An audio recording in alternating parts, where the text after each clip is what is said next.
जय शंभु, हर हर महादेव। आप सभी मित्रों का हमारे इस YouTube चैनल में हार्दिक स्वागत है। आज हम रावण द्वारा रचित शिव तांडव स्तोत्र का पाठ करना सीखेंगे। शुद्ध और आसानी से कैसे पाठ करना है हम इस वीडियो के माध्यम द्वारा जानेंगे। आप सभी लोग अंत तक बने रहे। आइए हम पाठ करना सीखें।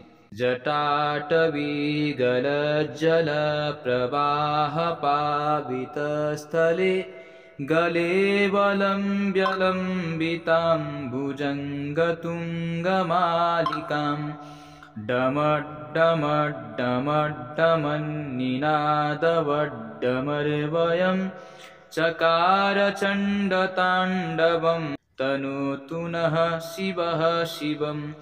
जटाकटाह सम्भ्रम भ्रमन्निलिम्पनिर्झरि विलोलवीचिवल्लरी विराजमानमूर्धनि धगद्धगद्धगज्ज्वल ललाटपट्टपावके किशोरचन्द्रशेखरे रतिः प्रतिक्षणं मम। धराधरेन्दनन्दिनी विलासबन्धुबन्धुरस्फुरद्दिगन्तसन्तति प्रमुदमानमानसे कृपाकटाक्षधोरणी निरुद्धदुर्धरापदि क्वचिद्दिगम्बरे मनो विनोदमेतु वस्तुनि। जटाभुजङ्गपिङ्गलस्फुरत्फणामणिप्रभा कदम्बकुङ्कुमद्रव प्रलिप्तदिग्वधूमुखे मदान्धसिन्धुरस्फुरत्वगुत्तरीयमेदुरे मनोविनोदमद्भुतं बिभर्तु भूतभर्तरि। सहस्रलोचन प्रभृत्य शेषलेखशेखर प्रसूनधूलिधोरणि विधूसराङ्घ्रिपीठभुः भुजङ्गराजमालया निबद्धजाटजूटकः श्रियै चिराय जायतां चकोरबन्धुशेखरः। ललाटचत्वरज्ज्वलधनञ्जयस्फुलिङ्गभा निपीतपञ्चसायकं नमन्निलिम्पनायकं सुधामयूखलेखया विराजमानशेखरं महाकपालिशं पदे शिरोजटालमस्तु नः। करालभालपट्टिका धगद्धगद्धगज्ज्वलत् धनञ्जयाहुतीकृत प्रचण्डपञ्चसायके धराधरेन्दनन्दिनी कुचाग्रचित्रपत्रक प्रकल्पनैकशिल्पिनी त्रिलोचने रतिर्मम। नवीनमेघमण्डली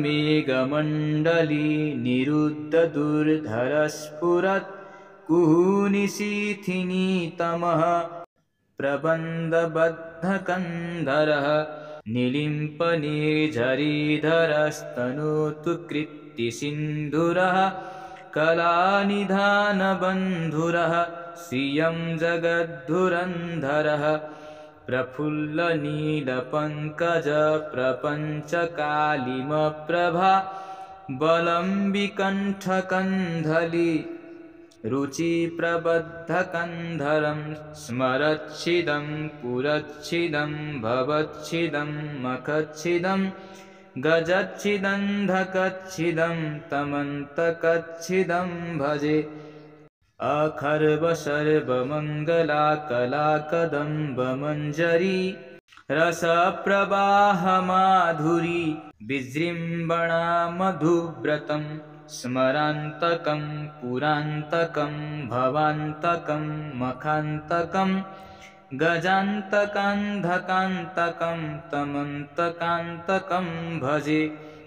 जयत्वदभ्रमीभ्रम भ्रमद्भुजङ्गमस्फुरत् विनिर्गमत्क्रमस्फुरत् करालभालहव्यवाट् धिमिक् धिमिक् धिमिक् ध्वनन् मृदङ्गतुङ्गमङ्गला ध्वनिक्रमप्रवर्तित प्रचण्डताण्डवः शिवः द्विषद्विचित्रतल्पयोर्भुजङ्गमौक्तिकस्रजो गरिष्ठरत्नलोष्टयो सुहृद्विपक्षपक्षयोः त्रिणारविन्दचक्षुषोः प्रजामही महेन्द्रयोः प्रवर्तिका कदा सदाशिवं भजाम्यहं कदा निलिम्पनिर्झरी निकुञ्जकोटरे वसन् मुक्तदुर्मतिः सदा शिरस्थमञ्जलिं वहन् विलोललोललोचनो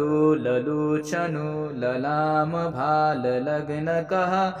शिवेति मन्त्रमुच्चरन् कदा सुखी भवाम्यहम् इमं हि नित्यमेव मुक्तमोत्तमोत्तमं स्तवं पठन् स्मरन् ब्रुवन्नरो विशुद्धिमेति सन्ततम् हरे गुरौ सुभक्तिमान् सुयाति नान्यथा गतिं विमोहनं विदेहिनां सुशङ्करस्य चिन्तनं पूजावसानसमये दशवक्त्रगीतं यः शम्भुपूजनपरं पठति प्रदोषे तस्य स्थिरां रथगजेन्द्रतुरङ्गयुक्तां लक्ष्मीं सदैव सुमुखीं प्रददाति शम्भुः।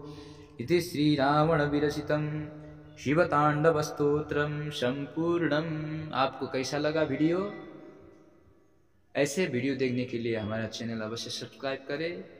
जय शंभु, हर हर महादेव।